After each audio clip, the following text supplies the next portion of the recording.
heel for me because then my heart will sink and I'm gonna feel sick to my stomach for the whole week. But those would be my keys there to winning and losing this game. It's very evenly matched. If folks who listen and tune into you, who listen to the media pundits and they're Yeah. leaning one way or another. If you really sit down and break down these rosters, they're very even across the board. The Packers are healthier right now, but what the Niners have done with all their injuries to be 9-1, they deserve some more respect league Showing wide. depth. Yeah, and our depth is ridiculous, which is plays into the fact that the Niners, like I said, they went 6-10, 4-12. They had a lot of injuries the last 2 years. They had 17 guys on IR last year, I believe it was, and those guys that were behind them had to step up big spots and play a lot of snaps. So that's benefiting them now. With these injuries that have come up, Hmm. these guys can just fill in. They know what they're doing, and it's not a humongous drop off. We lost Quan Alexander, Dre Greenlaw, fifth round rookie, comes in, picks off Russell Wilson in overtime, nearly runs it back. He made the biggest play of the game. Had we made the kick, we're not having this discussion about Yeah. who had a better game than that Seattle game. But that's the big thing there. But this game is going to be really really good and really really close. It should be another Niners and Packers classic. So I'm gonna go ahead and add into something you said is the Rogers in a minute, like 20 seconds. And me and Jay have a term for that we discussed. We call that Boogeyman Rogers. How Oh, Good Morning Football on NFL Network calls that is, yeah, basically John Wick Boogeyman. But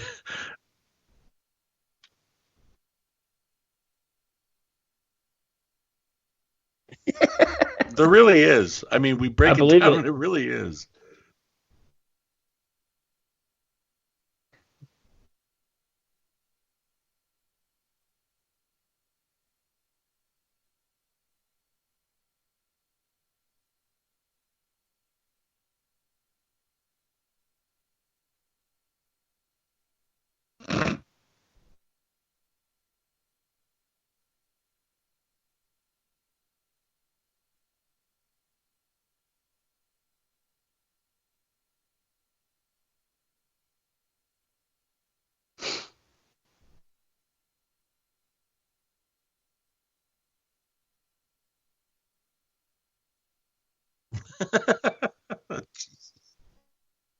Yes.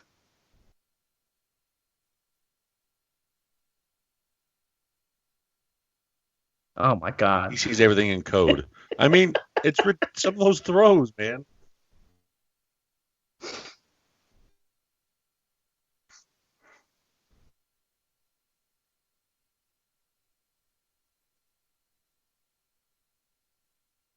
Yeah.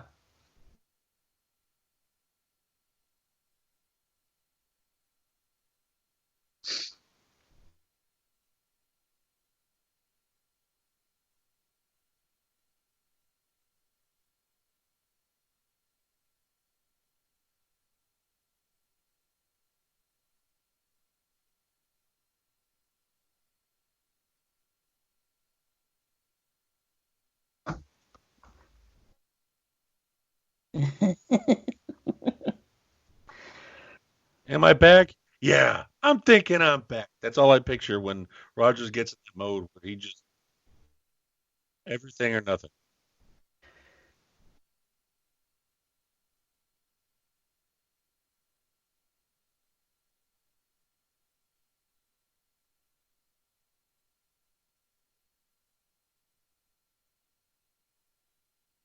He's something else, man. It's just So I have a theory about this game, San Fran, man. Like I was saying earlier, he holds grudges, and the number one team that took passed on him was his hometown 49ers. He grew up 30 to 40 minutes away in Chico. He was a huge Montana Rice fan, Steve Young fan. He literally has a room that was 49ers fan base growing up in his parents' house. And also too, if I remember correctly, he was called a couple hours before the draft by the Niners saying, "Hey, expect maybe another call coming. We're probably going to pick you." And they end up taking Alex Smith at the last second. I feel like with grudges that he holds on to, like I said before, I just think that we might see. one of the final phases of Rodgers that up because of the grudge, the extra motivation, the fire. We know Rodgers carries a chip on his shoulder. It's just how big this week. Yeah. Well, So Aaron's 4-4 against the Niners for his career. So he's had his moments against us, and hopefully Sunday it's not one of those moments.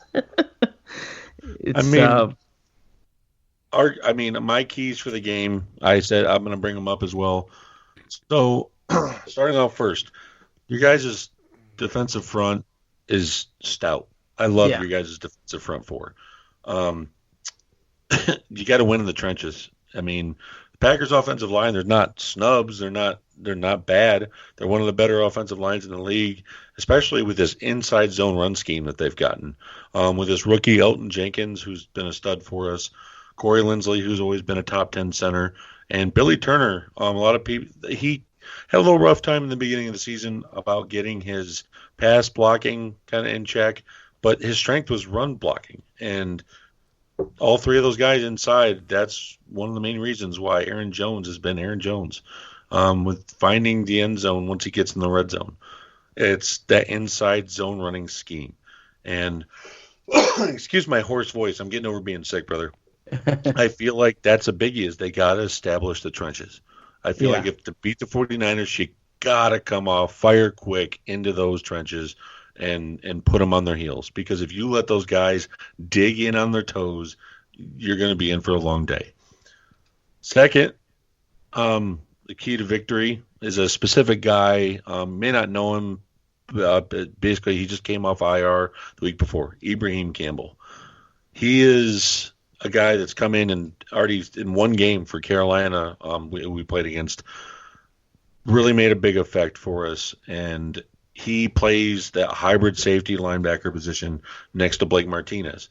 And before we had Adrian Amos come down and try to play that spot, well, basically we're trying to find a replacement, and it just didn't work. Adrian Amos has now moved, ever since that Carolina game, moved back to his original basically free safety number 2 spot because Patton likes to run those 3 safeties with Campbell now.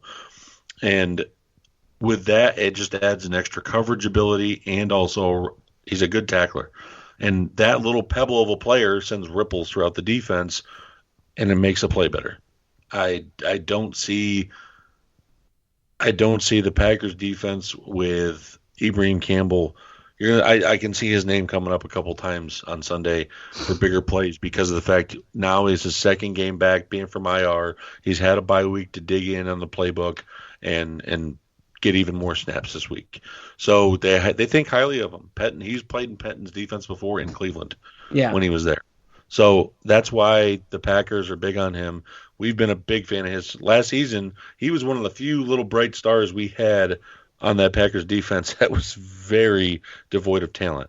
So, and he ended up tearing his ACL later in the season. I believe it was the Arizona game, Jay?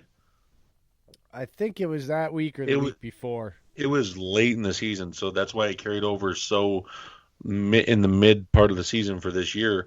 But yeah, Ibrahim Campbell, expect to see his name. I don't see why he shouldn't. Like I said, he sends a pebble into a pond and sends ripples across the field. He has that effect for Pettin's defense. Third key of the game for the Packers is I didn't say it the other night, but I'm going to say it now. Devontae Adams versus Richard Sherman. It's always been a good battle seeing those two play out. Seattle, there was some chippiness against both of them going off that, but with how tuned Adams' route running is, I just feel he might win maybe some deep balls on Richard Sherman. And that's the thing. Like you said, Witherspoon has been a really solid corner. And I think they might take a shot or two, but I think it may come down to who comes down with the ball versus Sherman or Adams. That's my key to the game on that. Bonus as well, Packers special teams needs to wake up. We need a return of something. We're last in the league. It's dead in the water, and it's just the one thing I've noticed, Javi, is the Packers special teams coordinator, Sean Meninga, is for some reason having Tremont Smith, who we just picked off a couple weeks ago, on the 53, he was a really good return man for Kansas City. And they tried to convert him to a running back because they needed one. He was willing to do it, but then they let him go because he didn't want to try to be a running back anymore. He wanted to be a special teams return man, which is fully understandable. But every time you see it happen, even if he's a millimeter in the end zone, they call for a fair catch. I hate it. This guy needs to be let loose. And I to win a game like this against a heavy contender, I feel like special teams can swing it. If it's a blocked punt or a kick return for 40, 50 yards, not even a touchdown, just enough to swing a field position. And I feel like that's three keys plus a bonus for the Packers trying to win the game. Also, three keys against them. The run defense. Guys I just named, Ibrahim Campbell, Blake Martinez, they need to be on their game. Tevin Coleman, Mostert, Jeff Wilson are all polished running backs. They do the job. Number 2, the man, the myth, the legend, Kyle Juszczyk. I love Kyle Juszczyk. The guy reminds me of Kevin Falk for the Patriots. Yeah. He does all the dirty work in the blocking, and he'll go out in the flat, take a 30-yard route downfield. I love the way he plays. He's physical, but he's also smooth at the same time. He's very agile for being a very bulky guy. Yeah. And then number 3, you named him earlier, George Kittle. We've had trouble with tight ends this year. And that's with, like I said, that's a part of that effect. Adrian Amos had to come down in the box and play that hybrid role or try to. It's his first time doing it because the Bears tried it a couple times when he was with them. Didn't work. And I knew it wasn't going to work this time. But once he came back, he held Greg Olsen to a pretty substantial game in Carolina on covering tight ends rather than at the free safety spot rather than the inside linebacker spot. So I expect, if that's a reason why we lose, it's George Kittle. He's just a beast. George is something else, man. He's being as big as he is, his route running is so crisp. And he's deceptively fast. He's deceptively fast. He'll just take off on you. It's like, what the heck? And he's strong as hell. Yeah. When I watched him stiff arm Buda Baker into the ground in the Cardinals game 3 weeks ago, like this guy, Buda Baker's not a small guy either. No, he tried coming at him, dove at him, and George was like, and I'm like, oh my God. I'm like, that is not easy to do. No. And he just waltzed in the end zone after that. Okay. And I'm like, you can't get credit for stiff arming a guy named Buda. He's docile. No. Buda Baker is one of the Buda Baker's a better badass. up and coming safeties in the NFL. Nobody is badass with the name Buddha because they are non-confrontational by name choice right away. Was Anthony McFarland, who you named earlier, isn't his nickname Booger? Isn't he at ESPN? I don't like him as an analyst, but as a football player, as a young guy. By the way, all right, I got to ask. Okay? I got to ask Javi. He's the dumbest Can person you in the stand world him on football in the booth? analyzation, color commentary. Somebody is going to throw something hard and frozen at him someday. So, with Monday Night Football, I just put it on mute and just watch it as if it's game tape, to be honest with you. I wish Jason Witten was back in the booth because Booger says shit that I'm like, God damn it. What happened? He's literally, what did he say? He spent the entire Monday night Packers-Lions game telling the entire national TV audience that if the Lions won, they were going to be in the division lead when they were like 2.5 games back from the Packers and the Vikings.